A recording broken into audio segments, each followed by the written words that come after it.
So last week we talked about the first Democrat presidential primary debate and who the winners and losers were, and there was a lot of comments about Andrew Yang. Now, of course, anytime that I say a candidate did poorly, there's going to be people coming out in denial or that just don't like what I had to say, and that's totally understandable. But I need you guys to keep in mind here that I do not have a horse in this race. I am a Republican. I am not going to vote for the Democrat candidate no matter what, because I think that they are all crazy.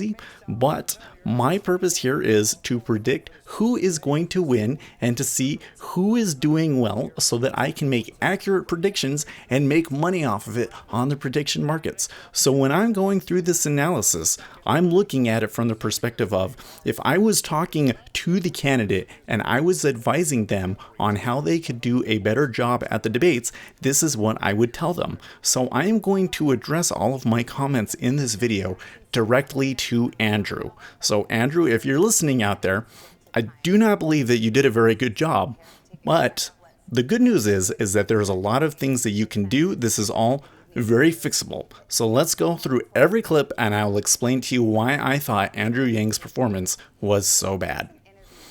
Mr. Yang, your signature policy is to give every adult in the United States $1,000 a month, no questions asked. All right, Andrew, so let's talk about what you're wearing first. I really don't like the decision to not wear a tie, and here's why.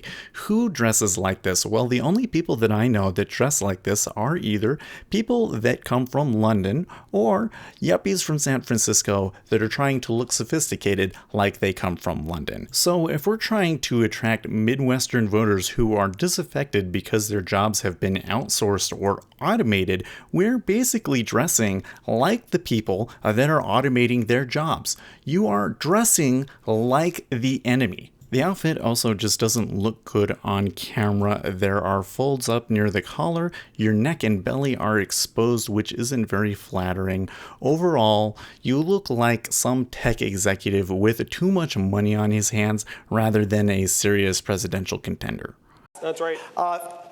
I think that's like $3.2 trillion a year. How would you do that?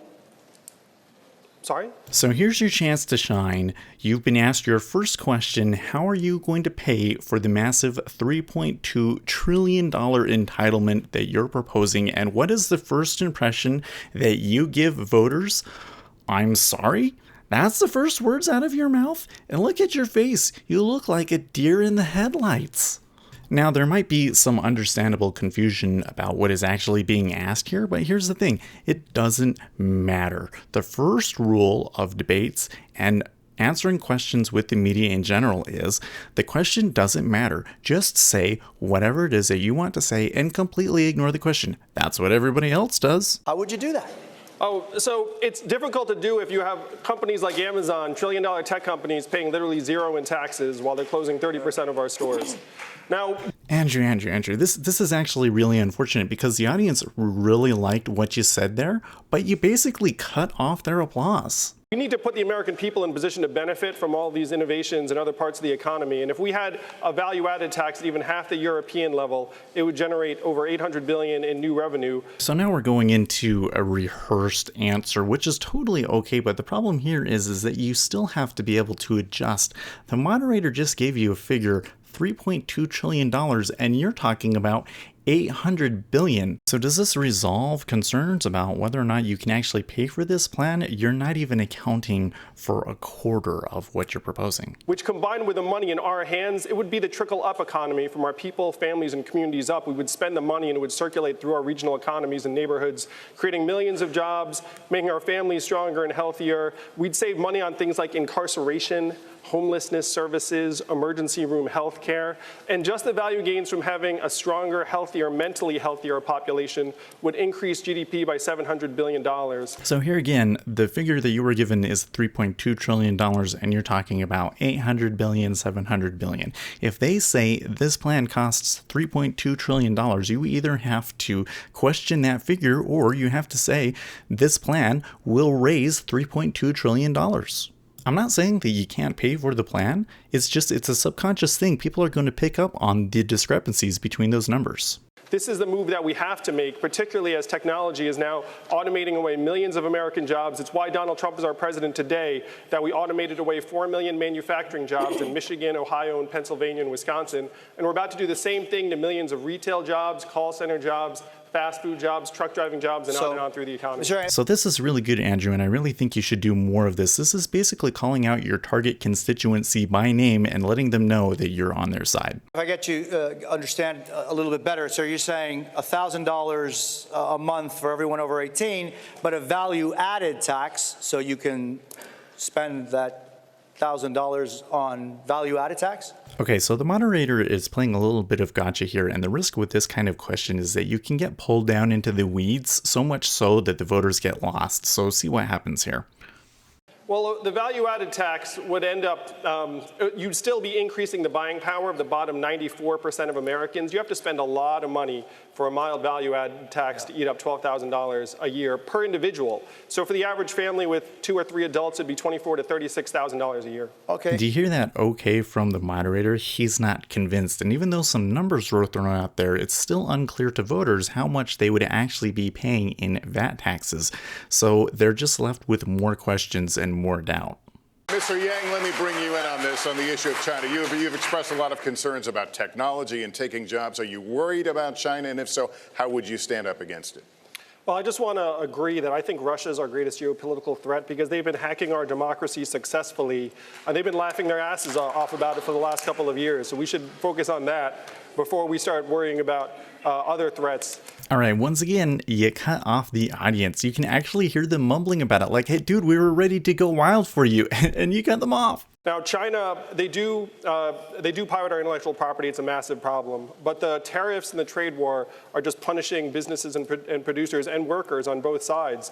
I met with a farmer in Iowa who said he spent 6 years building up a buying relationship in China that's now disappeared and gone forever. This is good to bring up the impact the tariffs have had on farmers, but who is this farmer? What's his name? This was a really big missed opportunity to make this personal to voters. If you have a specific person, then the media can follow up with them later, and that gives you more publicity after the debate. And the beneficiaries have not been American workers or people in China. It's been Southeast Asia and other producers that have then stepped into the void. So we need to crack down on Chinese malfeasance in the trade relationship, but the tariffs and the trade war are the wrong way to go. So then what is the way to go? Because this is a really big issue for your target constituency, and you don't really have an answer for what we should do about China. In fact, you kind of dismiss and minimize the entire issue. Now watch the response from Pete Buttigieg. He recognizes the opportunity and just slams it down. All right, Mayor Buttigieg, how would you stand up against China? Yeah, I mean, first of all, we've got to recognize that the China challenge really is a serious one. This is not something to dismiss or wave away. Do you see that, Andrew? You just got cucked. And the worst part of it is that you don't even realize it. Look at this answer a little bit later in the debate where China comes up again. You make the same mistake. Mr. Yang, we're trying to squeeze in a couple more things before we go to another break. Mr. Yang. China, we need to cooperate with them on climate change, AI, and other issues. North Korea. So this question is intended to allow candidates to highlight what their foreign policy priorities are. And what is your foreign policy priority? Talking to China about artificial intelligence? Really? At least this time, judging by your face, you realize how bad of an answer it was. Thanks for the quickness. Mayor Buttigieg. No problem, sir. Yeah, Pete's about to cuck you again, dude. Mayor Buttigieg. We have no idea which of our most important allies he will have pissed off worse between now and then. What we know is that our relationship with the entire world needs to change. And it starts by modeling American values at home. Okay. Now, Kristen had a good answer too, and note how trivial artificial intelligence with China appears in comparison. President Trump is hell-bent on starting a war with Iran. My first act will be to engage Iran to stabilize the Middle East and make sure we do not start an unwanted, never-ending war. You see, that's how a candidate that is serious about foreign policy talks. And if Kristen Gillibrand, who is polling super, super low, is slam dunking on you, then man, you're in a bad spot, and it just goes downhill from here. Let's move on to the question about climate change. would pass a $1,000 freedom dividend for every American adult starting at age 18, which would speed us up on climate change, because if you get the boot off of people's throats, they'll focus on climate change much more clearly. Governor. They laughed at you, Andrew. You're becoming a meme at this point. To become president, you have to have more than one issue, and here they're giving a perfect opportunity to talk about climate change. Yeah, maybe basic universal income might help it so that the country can focus on things like that, but once they get to that point, what are you going to do? What are your policies and proposals? You don't have any. Mr. Yang, you have 45 seconds for your closing. First, I want to thank everyone who put me on this stage tonight. I am proof that our democracy still works. Nobody has voted on anything yet, so I don't see how that proves that democracy works. And what are you going to say when they don't vote for you? What does that say about your ideas then? Democrats and Americans around the country have one question for their nominee, and that is, who can beat Donald Trump in 2020? That is the right question. And the right candidate to beat Donald Trump will be solving the problems that got Donald Trump elected, and will have a vision of a trickle-up economy that is already drawing thousands of disaffected Trump voters, conservatives, independents, and libertarians, as well as Democrats and progressives. I am that candidate. I can build a much broader coalition to beat Donald Trump. It is not left. It is not right. It is forward. And that is where I'll take the country in 2020. Mr. Yang, thank you. Andrew, you support basic universal income. You are basically the furthest left candidate on the stage. It's good that you realize that being able to defeat Donald Trump is the thing that voters care the most about, but you are a fringe candidate and you have to own up to that if you want voters to take you seriously. I would recommend going back to the focus groups and finding different language for this point, because this is just not going to convince Democrat voters that you have what it takes to win the general election. So what should the Andrew Yang campaign do at this point? Well, I think that you should start from scratch. So first of all, whoever is doing your debate prep, fire them, find somebody new that really knows what they're talking about, and spend a lot of time refining your message, refining your talking points for the next debate. Like I said before, a lot of these issues are easy to solve. You can put a tie on. That solves one problem right there. Button up your shirt. That solves a problem. Have talking points for other issues like foreign policy, climate change. I know that you have these policy proposals. I've seen you talk about them on the campaign trail. You need to show them in the debate.